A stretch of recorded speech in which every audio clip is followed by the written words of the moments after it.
Today's guest is DaN, the current president of Portugal. It's been a nice amount of time since he has remained in the office. He has witnessed transformations in Portuguese society as well as in the world. So let's get him into the view and start. Hey, DaN, welcome to the Civil View. I hope it was a rejuvenating weekend. Hey, Civil. Honored to join you. Let's start by knowing you first. Tell us something about yourself. Yeah. So, I'm Daniel. I'm a professional foosball player. As hobbies, I like doing walks, socializing with friends/family, and drinking lots of wine. Recently, I purchased a vacation home, so it's become a recent hobby as well, getting it all set up to my liking. Foosball? That's cool. Tell us about your time in Portugal. Then when I joined Portugal, I was trying to make things better, but they saw it as a fight and kept the aggressiveness. Some days were bad, but at night we would talk, and things would feel better again. So this was under Giga's rule? Yes, under Giga. What happened during Giga's rule was unfortunate. It's always sad when a community splits apart, but we couldn't avoid it. We never made anyone leave the country. There was no asking of it, nor there is a mechanic for it. When I would wake up, I would see some personal attack from someone on Giga's side on a public channel. And it would start again. Discord ownership and censorship was also a worry of the opposition. So some of the members decided to make a public Discord that the Portuguese could join. When Giga found out, he started banning everyone that was on the other Discord, while also banning anyone else in the community who rose their voice in concern for what was happening. That is when the impeachment started to be talked about. Congress tools were all on the Portuguese Discord that they controlled, and we were out of options. Then they escaped the Portuguese public scrutiny, going to Timor with their most loyal followers and leaving the Portuguese community without a Discord server. Those were tough times. Me and some others had to dedicate a lot of time to fix it and have a new Discord server that was decent and ready for the community.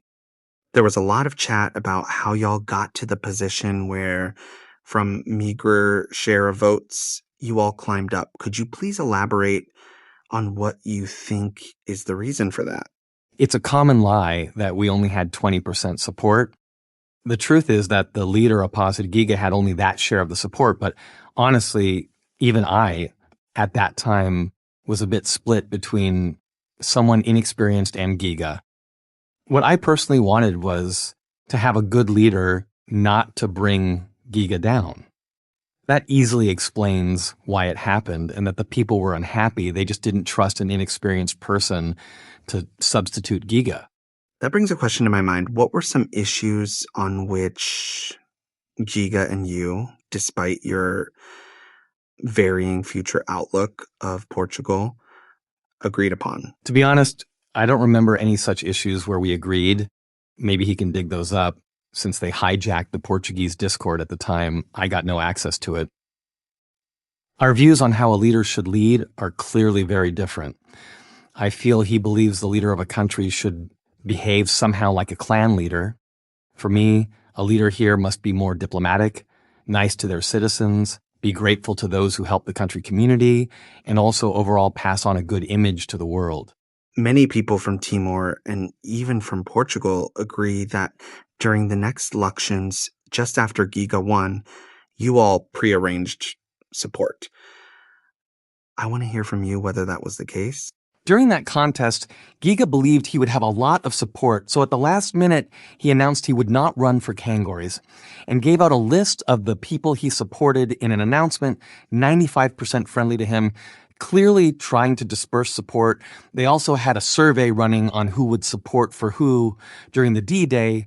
That was secret to everyone until right before it all ended, they said, but we all know how Google Forms work, right? They could see the results at all times. I can't be sure, but that also seemed their way of trying to plan their vote distribution. Knowing who had more public votes, they could vote for the ones who didn't. We planned to split support between a few of us, but it was from our own accounts. There was no wrongdoing. I asked them to not vote for me because I knew I had support, and I ended up being the third most voted at the time. And people accuse you of alleged doxing. What was your perspective? That event that they call as doxing was solved privately between me and Antichrist Jesus. What I want to say is that it was not doxing, no shaming existed, and no private information was revealed.